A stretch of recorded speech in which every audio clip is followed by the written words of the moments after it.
What's up, y'all? In today's video, we're breaking down this crazy viral story of Soham Parekh. Whether you heard the story, saw it on Reddit or Twitter, somewhere else on the internet, or this is brand new to you, it's a really interesting story. So this guy went viral because he worked for a bunch of different startups. He got caught doing overemployment the worst way you possibly could, and it's ruined his reputability. Everyone knows who he is, and he basically tanked his entire career. So in this video, we're going to break down who this guy is, what he did wrong, and for anyone who is considering this concept of overemployment or job stacking, what are the lessons we can learn from this on what absolutely not to do? And if you are considering pursuing it, what are some things that you would want to do to make sure you not only do it sustainably, but you actually add value and you don't just become the next viral meme in the overemployment space?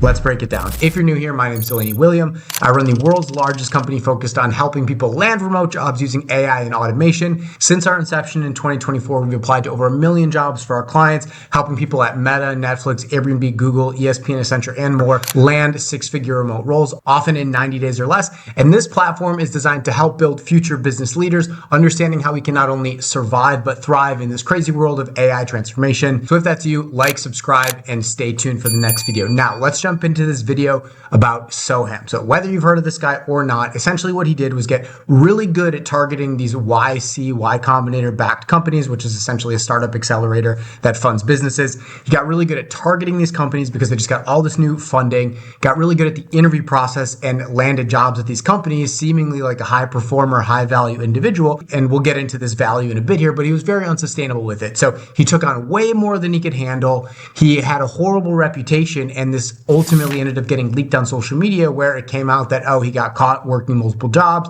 and all these founders started piling on and be like, oh crap, we hired him and let him go, etc. And it snowballed into this massive viral story. It ruined his credibility, and his career is basically over. Who knows what he's going to do next? So in this video, we're going to break down what are the big things he did wrong that ultimately led him to be the biggest meme on the internet for a week or two. And if you're going to job stack or even open to it, considering it, what should you do to make sure this is not only not you, but you're actually a high value employee, you feel good about it, and it's win-win all around.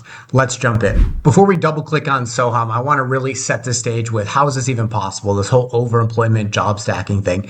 And this topic really has been having a moment. I initially pursued job stacking. It totally changed my life back in 2022, 2023. And the foundation for this was really set during the COVID era, right? Everyone started working remotely. Now we have these trends of AI and automation.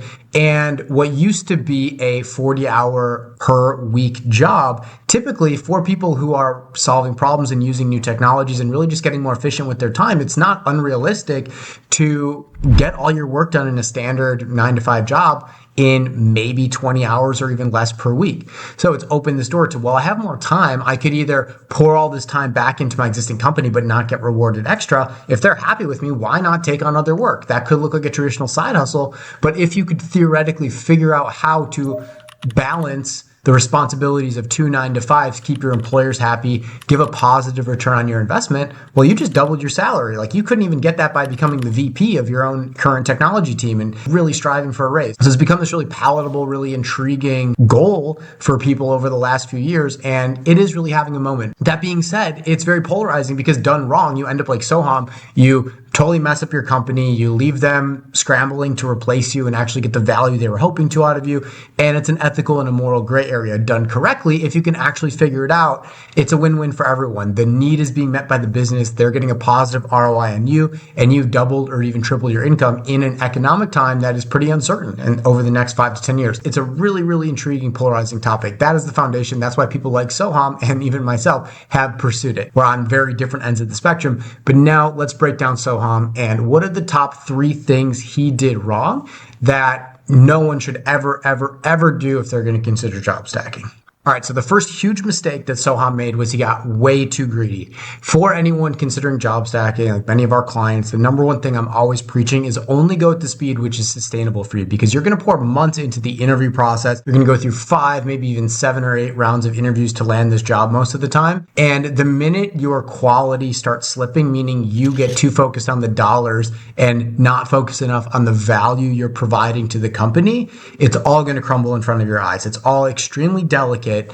And Soham got way too greedy. Taking on 10 plus jobs, not delivering any value is the dumbest thing, because you're going to get maybe 2 to 3 months of paychecks before they realize you're full of crap and firing you. And the opportunity cost of that is so great. If he could just hold down 3 of those jobs for a year, he probably would make way more money than this crazy churn that ultimately burned down his reputation. So the biggest lesson here is, for anyone who's open to or considering job stacking, only go at the speed in which you can deliver value. Get the job, or even first look at the job you currently have today. Think about, how can I compress all the time and energy I'm pouring into this job into the least amount of time as possible while still giving a positive ROI? And only then, if, okay, I have actually 20 hours per week to add value to a new company, then I will even consider the possibility of interviewing and pursuing the next role. The second huge mistake Soham made is he built no social capital in his teams. This all flows out from the first point, which is stop being so greedy and go slow, build the things that are necessary. But beyond just adding ROI to the business, it's building social capital. Because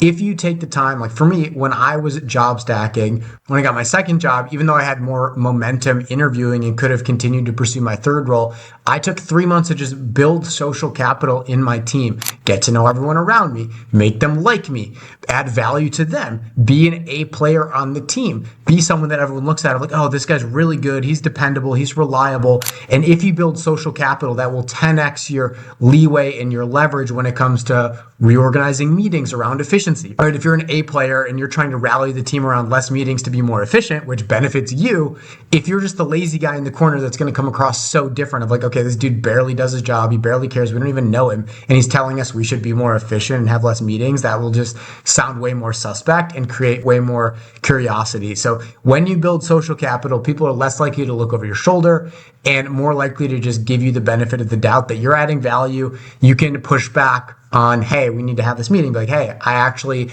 prefer to have my mornings to get my work done and add value and iterate on things. So let's have a small check-in in the afternoon instead, right? If you're an A player, if you have strong social capital, you have way, way, way more of an opportunity to use that to your advantage and construct the work environment and the dynamics that allow you to stack roles effectively. And the third major mistake that Soham made is that he did not leverage systems. He's a software developer.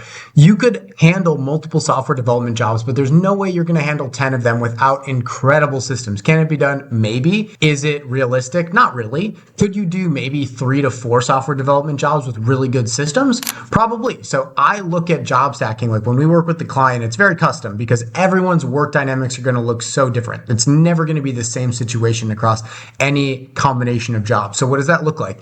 It looks like identifying what are all the tasks that I'm responsible for, what ROI must I be providing to my company, and what are the building blocks of that? What AI tools can I use? Could I hire a personal assistant who has the skill set and outsource that work to them? I want a caveat. Your company probably wouldn't be happy if they found out you were doing it. So again, this is where ethically and morally it's a gray area. You have to check in what's right for you. What are you open and okay with doing, and what type of risks do you want to be taking on? But for those of you who feel okay with it and want to outsource some of your work, that can be done. There are plenty of things you can do to systematize the work you need to get done so it doesn't require as much of your time and energy.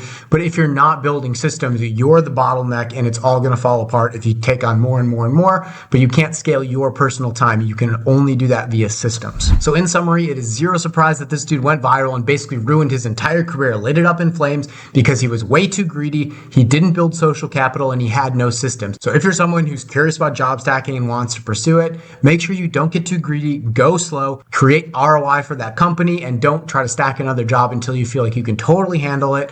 Build social capital, get everyone to like you, be an A player, and 3, build systems to get your work done way more efficiently. If you do those 3 things, it can be sustainable. You can give a positive ROI and it's all going to be so much easier for you. Now, the hardest part about overemployment and job stacking these days is even getting that next job. I swear it's about 95% of the effort because the workforce right now is so competitive. The job market is so competitive that landing that job is a full-time job in and of itself. That's why we built our program, Scale Your Salary, which applies to 2,000 plus jobs for our clients every month. And for those who qualify, we have a 90-day placement guarantee. That's people who have at least 2 years of work experience and are going for fields that we feel confident we can place people in. So if you're interested in that, if you want someone to just run your job search for you, so all you have to do is show up and take the interviews and land the job and then get personalized support in terms of how to navigate the stacking stuff, click the link in the description and we'll see you on the call.